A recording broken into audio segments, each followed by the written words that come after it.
Je sais que vous m'avez entendu dire plusieurs fois ou que vous avez lu ou entendu dans des enregistrements que s'aimer soi-même est la chose la plus puissante que nous puissions faire. Quand on est capable de s'aimer soi-même, tout coule magnifiquement. Et je ne parle pas de vanité ou d'arrogance, parce que ça n'est pas de l'amour, mais de la peur. Je parle de respecter et d'apprécier ces êtres incroyables et magnifiques que nous sommes. Avez-vous conscience que les bébés savent comment s'aimer eux-mêmes? Vous êtes nés dans l'amour pur. Il n'y a pas un seul petit bébé vivant que je connaisse qui critique son corps ou qui dit que ses hanches sont trop grosses. Avez-vous déjà entendu un bébé dire ça? Ils sont juste ravis et enchantés d'avoir un corps. Ils s'en réjouissent et ils s'aiment. Ils aiment leurs orteils et tout d'eux-mêmes. Ils expriment leurs sentiments. Les bébés sont heureux. Quand un bébé est en colère, tout le voisinage le sait. Ils n'ont jamais peur de faire savoir aux gens ce qu'ils ressentent. Ils vivent l'instant présent. Ils sont pleins de courage, merveilleux. Et nous étions tous comme ça. Il faut juste se souvenir quand on était plein de courage, d'amour et qu'on s'adorait quand on était tout petit. Puis, ce qui se passe, c'est qu'on commence à grandir et à écouter des gens qui ont peur, qui critiquent, qui ont du ressentiment ou qui se sentent coupables. Beaucoup d'entre nous ont grandi avec des gens comme ça. Si vous avez grandi dans une famille où la critique était la norme, alors vous allez grandir en devenant une personne critique. Vous allez regarder tout dans la vie avec des critiques. Vous vous critiquerez probablement vous-même et les autres avec. Et vous ne profiterez pas de la vie autant que vous le pourriez si vous aviez grandi dans une autre famille. Si vous n'étiez pas autorisé à exprimer votre colère, alors aujourd'hui, vous êtes soit une personne terrifiée par la colère, soit vous la ravalez tout le temps et la laissez s'installer dans votre corps. Si vous avez été élevé dans une famille où tout le monde était manipulé par la culpabilité, alors vous feriez probablement la même chose. Vous êtes probablement une personne qui court partout en disant « je suis désolé » tout le temps et vous ne pouvez jamais rien demander directement parce que vous voulez toujours manipuler quelqu'un. Ce sont tous des schémas familiaux et il est très facile de blâmer nos parents, notre enfance ou notre environnement. Le problème avec ça, c'est que ça nous maintient coincés. On ne peut pas être libre, on reste dans notre rôle de victime et ce n'est bon pour personne. On doit juste continuer à avoir nos problèmes. Mais souvenez-vous que vous avez le contrôle maintenant. Peu importe ce que vos parents ont dit ou ce que les autres ont fait, ce que vous avez appris n'a pas d'importance. Ce qui compte vraiment, c'est ce que vous choisissez de penser et de dire maintenant. Parce que vous êtes la seule personne qui pense dans votre tête et vous choisissez vos pensées. Je peux vous dire des tas et des tas de choses merveilleuses, mais si vous ne choisissez pas de les écouter, alors elles ne fonctionneront pas du tout. Donc, vous avez toujours le contrôle et vous créez votre monde et votre vie. Je sais que l'une des affirmations les plus puissantes que vous pouvez utiliser est « je m'aime et je m'approuve ». Quand vous dites ça pour la première fois, c'est incroyable ce qui peut surgir et remonter à la surface. Souvent, lorsqu'on commence à dire ça, tous les messages négatifs remontent à la surface. Et c'est merveilleux, parce que ça nous donne l'opportunité de savoir ce qui était sur notre chemin. Si vous n'entendez pas vos messages négatifs, alors vous ne savez pas ce qui est sur votre chemin. Donc, quand vous commencez à faire une affirmation comme « je m'aime et je m'approuve », vous voulez vraiment faire attention aux messages négatifs, parce que ce sont ceux qui vous gênent. Quand vous trouvez un message négatif, si vous pouvez l'écrire, alors c'est encore mieux, parce que vous voulez penser que vous avez trouvé un trésor. C'est quelque chose qui est vraiment sur votre chemin et qui crée un problème. Rappelez-vous, nous pouvons choisir notre façon de penser et nous pouvons choisir de la changer. C'est toujours notre choix. Maintenant, ce que j'aimerais que vous fassiez, c'est sortir les petits miroirs que vous avez. Je sais que tout le monde a un petit miroir. Maintenant, voyons si vous pouvez regarder dans vos yeux sans vous pomponner. Je veux que vous vous regardiez dans les yeux et que vous vous disiez « Je t'aime et je t'approuve exactement comme tu es ». Maintenant, commencez à remarquer ce que vous ressentez. Ne le jugez pas. Remarquez-le simplement. Quels sont les sentiments qui se manifestent?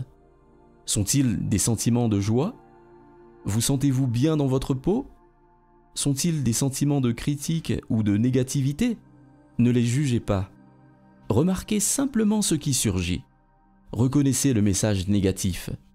Vous pouvez toujours dire merci d'avoir partagé et réalisé que les messages négatifs qui surgissent maintenant sont en fait des choses qui vous empêchent de vous aimer. Ce que je veux faire maintenant, c'est un peu de partage. Je veux savoir quel genre de messages viennent de vous. La peur? La peur serait balayée si vous vous aimiez vraiment. Vous pouvez toujours remonter loin en arrière. Qui serait bouleversé si vous vous aimiez vraiment? Vos parents?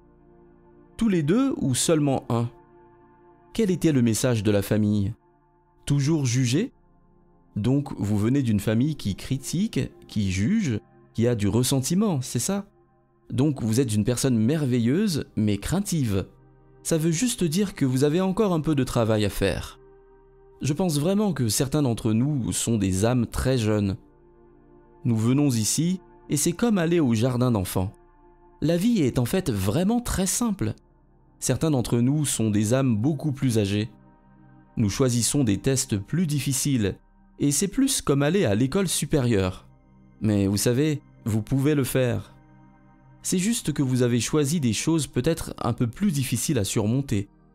Je crois que la principale chose sur laquelle nous venons ici pour travailler, c'est de nous aimer nous-mêmes malgré ce que les gens disent et ce qu'ils font. C'est ce que nous devons vraiment faire.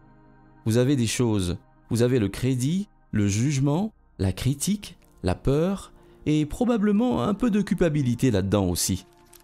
J'aime à penser qu'on peut dépasser les limites de nos parents. Ils avaient une façon peut-être limitée de voir la vie et vous étiez un bon petit enfant, donc vous avez appris ce qu'ils vous ont appris. Il semble que beaucoup d'entre nous pensent que nous sommes mauvais et que nous ne sommes pas assez bons, mais en fait, nous sommes de petits enfants idéaux, merveilleux et aimants. Et nous apprenons exactement de nos parents et enseignants. Nous ne faisons pas toujours ce qu'ils nous disent de faire, mais nous apprenons d'eux. Nous faisons exactement ce qu'ils font et nous grandissons en faisant la même chose. Vous savez, tant de gens me demandent comment s'aimer soi-même, parce que je parle de ça tout le temps. Alors j'ai fait une liste. C'est même sous une forme de poster et de carte postale maintenant. Aucun élément, aucune étape de cette liste de comment s'aimer soi-même n'est d'arrêter toute critique.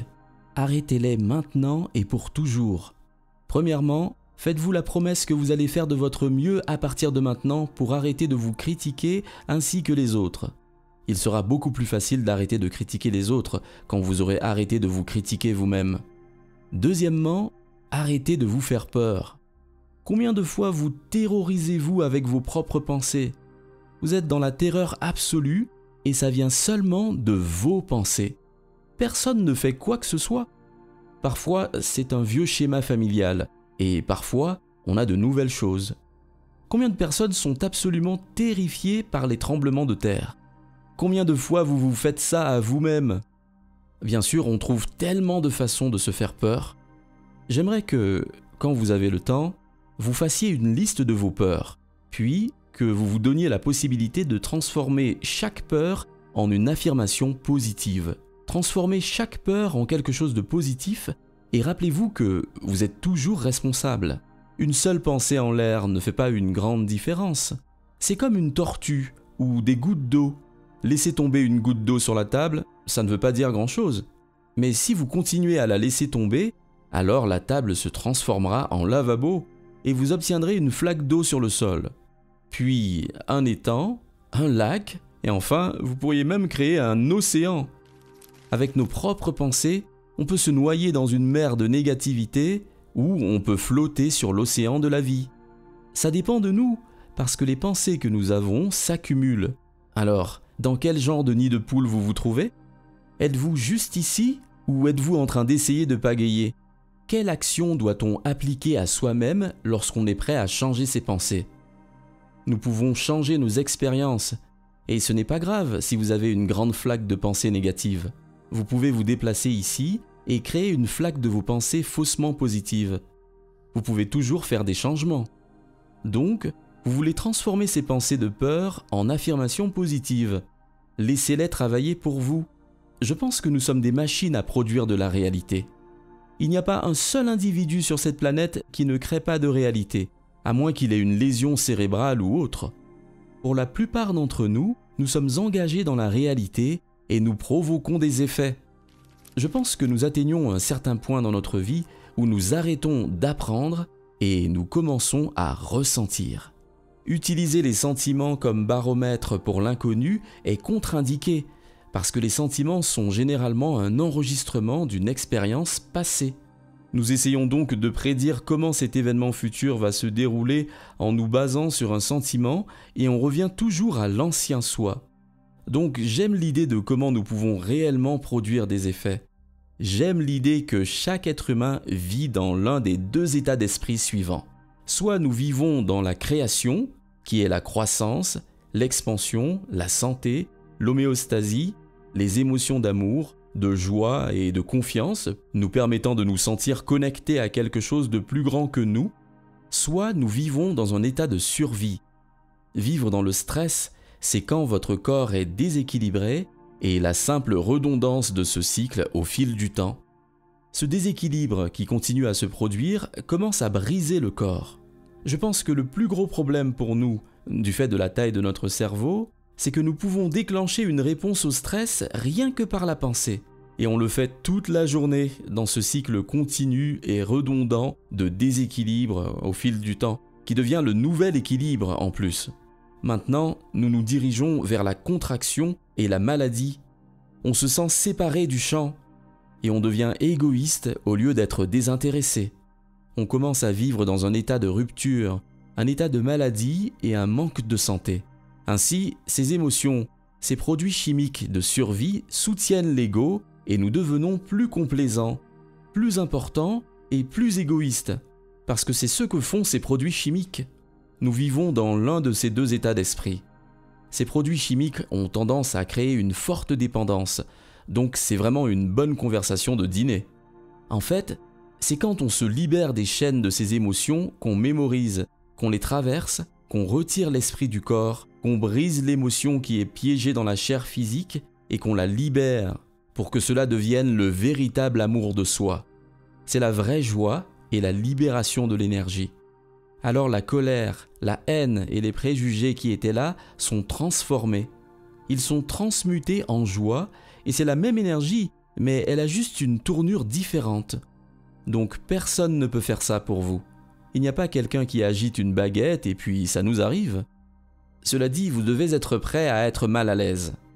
Quand vous brisez cette dépendance, que vous êtes d'accord avec elle, au moment où le corps est libéré et que vous sentez cette expansion, l'état naturel de l'être, vous vous dites « Je m'aime tellement parce que je suis allé plus loin que je ne pensais pouvoir aller. J'ai transcendé certaines limitations à mon sujet dans ma façon de penser, d'agir et de ressentir. » C'est ça la personnalité.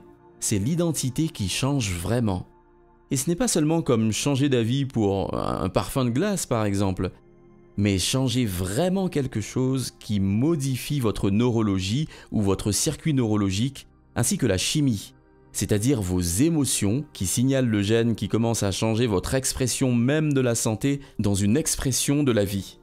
Je parle du moment où vous faites cette déclaration empathique, où vous apportez ce changement, et où il est indéniable qu'il en résulte un effet biologique, neurologique et quantique. Je pense que je flirte principalement avec l'idée de comment l'esprit subjectif a un effet sur le monde objectif. La physique newtonienne parle de l'effet de cause à effet. Il s'agit de quelque chose à l'extérieur de vous qui change fondamentalement quelque chose à l'intérieur de vous. Nous sommes une expression ou une réflexion de l'environnement. Et c'est comme ça que, tant que l'environnement influence notre façon de penser et de ressentir, nous ne pouvons pas être autrement qu'à la hauteur de l'environnement. Donc, si nos pensées et nos sentiments sont égaux à ceux de l'environnement, alors nous ne pouvons que créer davantage du même environnement.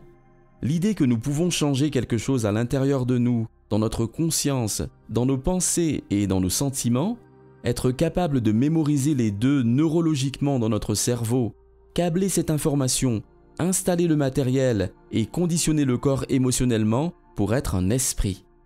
L'esprit et le corps travaillent ensemble.